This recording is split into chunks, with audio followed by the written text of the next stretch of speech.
Pelatih timnas Patrick Kluivert menegaskan Tiongkok harus hati-hati saat bertanding di Stadion GBK. Sementara pelatih Tiongkok bertekad meraih kemenangan, mengulang sukses saat keduanya bertemu pada Oktober tahun lalu. Apa yang kemudian jadi pembeda saat skuad Garuda tampil Oktober tahun lalu dan sekarang? Kami akan membahasnya dengan analis sepak bola Haris Pardede. Bung Harpa, selamat petang. Halo, selamat petang. Baik, Bung Harpa, Patrick Kluivert menyebut sudah menganalisa bagaimana kemudian cara bermain dari China. Menurut Anda apa yang akan jadi pembeda dari timnas saat kalah di Tiongkok dan yang disiapkan saat ini? Ya, ini pernyataan dari Kluivert yang dilontarkan sesaat sebelum bertolak ke Jakarta ya 2 hari lalu di Bali. Dia ditanya terkait dengan pemain mana dari China yang mungkin akan diwaspadai dan dia mengatakan saya tidak fokus ke 1 atau 2 pemain, tapi lebih kepada gaya main dari China itu sendiri karena pemain mungkin bisa berubah, bisa dikacaukan, tapi kalau gaya bermain biasanya nggak berubah. Nah, gaya main seperti apa yang kemungkinan diusung China? Saya rasa gaya bermain counter press, kemudian bertahan, mengandalkan kecepatan dalam serangan-serangan balik, kemungkinan besar ini akan diusung China. Ini sudah dilakukan dan berhasil saat kita kalah 2-1 di Qingdao ya di pertemuan pertama di bulan Oktober. Nah, sekarang pertanyaannya apa yang membedakan saat itu dan sekarang? Tentu yang pertama susunan pemain.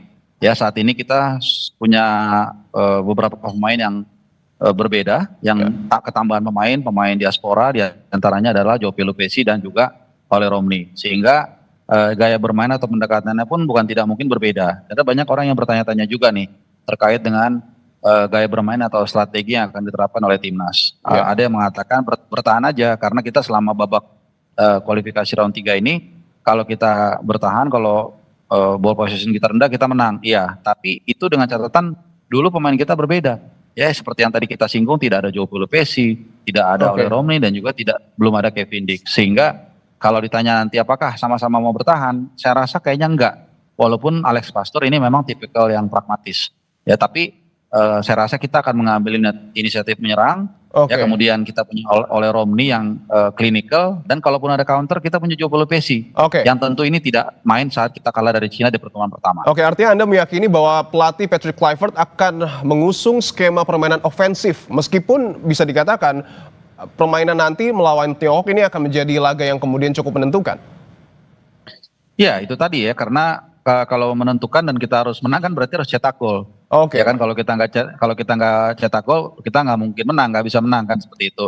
Jadi dan kedua kita main di GBK ya, di pertemuan pertama kita kan main di Qingdao, satu stadion kebetulan saya di sana juga, itu merah semua pendukung China, pendukung tuan rumah, dan memang mereka luar biasa kompak saat itu. Nah, sementara saat ini kan kita akan merah juga nih satu stadion, tapi GBK akan mendukung Tom Haya dan kawan-kawan. Jadi banyak sekali perbedaan dibandingkan pertemuan pertama ya, di mana kita nanti atau 2 hari lagi kemungkinan besar akan bermain lebih menyerang dibandingkan pertemuan pertama. Artinya perbedaan yang paling akan terlihat, Bung Harpa, pola permainan antara pada saat timnas dilatih STE dan Patrick Kluivert ini apa? Karena kan pada saat melawan Tiongkok Oktober lalu cukup ofensif permainannya. Saya pikir perbedaannya nggak banyak perbedaan ya, tapi lebih kepada melihat situasional aja begitu. Saya pikir lawan Australia misalnya, kita justru saatnya kita bermain counter press, kita malah bermain ofensif. Akhirnya kita kena counter kan, dan akhirnya kalah 5-1. Namun kemudian kita perbaiki ya saat menghadapi Bahrain, dan kemungkinan besar ini juga masukan dari Alex Pastoor ya kalau saya boleh berasumsi. Kemudian kita bermain dengan pragmatis. Ya, karena apa? Karena lawan Bahrain ini sebenarnya levelnya juga berbahaya. Mereka saat itu baru saja menjuarai Gulf Cup dan baru saja cuman kalah 0-2 dari Jepang. Dan selama 1 jam mereka tidak kebobolan. Jadi kita lebih main pragmatis. Nah, lawan China kali ini, saya pikir kita punya kesempatan untuk lebih dominan. Dan itu ditunjang dengan pemain-pemain baru yang mumpuni, dan juga jangan lupa kita akan punya Kevin Dix. Ya, dari update terakhir kemungkinan besar dia bisa starter. Walaupun dari pernyataan Kluivert dia mungkin belum 100%. Tapi saya pikir mengacu pada 2 pertandingan terakhir, dia main 45 menit atau mungkin sampai 50 menit lah. Lalu pertandingan kedua main 70 menit. Jadi artinya paling tidak dia lawan China bisa starter, dan mudah-mudahan dia bisa menjaga keseimbangan di sisi kanan pertahanan Indonesia. Baik, kita semua berharap bahwa nanti hasil pertandingan antara timnas Indonesia melawan timnas Tiongkok pada Kamis mendatang akan memberikan hasil kemenangan untuk timnas kita. Terima kasih analis sepak bola Bung Haris Pardede atas waktunya.